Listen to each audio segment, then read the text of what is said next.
చంచలం అయితే చాముండిని పిలిచి, నీకు రవిబాబు పెళ్లి చేసుకోవడం ఇష్టమేనా, రవిబాబుని పెళ్లి చేసుకుంటావా అనేది అడుగుతూ ఉంటుంది. అలా అడిగేసరికి చాముండి అయితే సిగ్గుపడుతూ చేసుకుంటాను అనేది అంటూ ఉంటుంది. ఇక చంచలమ్మ రవిబాబుని అడుగుతూ ఉంటుంది, నాకు ఇష్టమే చాముండి అంటే అనే చెప్పేస్తూ ఉంటాడు రవి. అలా చెప్పేసరికి పెళ్ళి అంటే సంబరపడిపోవడమే కాదు అని చెప్పేసి కేశవ అయితే చెప్తూ ఉంటాడు.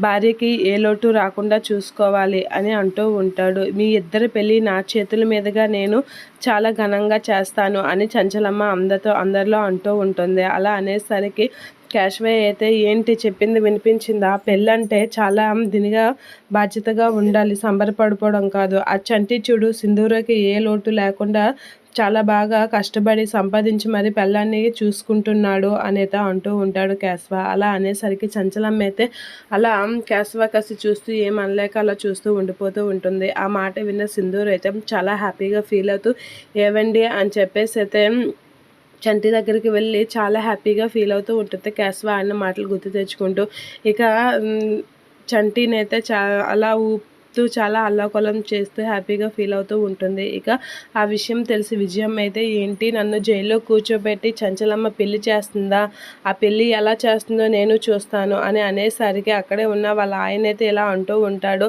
ఆ పెళ్ళిని అశుభం చేయకపోతే అలా అడుగు అని కోపంతో రగిలిపోతూ ఉంటారు విజయమ్మ వాళ్ళ ఆయన. ఇక చంచలమ్మ అయితే చాలా హ్యాపీగా ఉంటుంది చాముండి పెళ్లి చేయాలి అని. ఇక విజయం అయితే కోపంతో రగిలిపోతూ ఉంటుంది చంచలమ్మ చేసిన పనికి.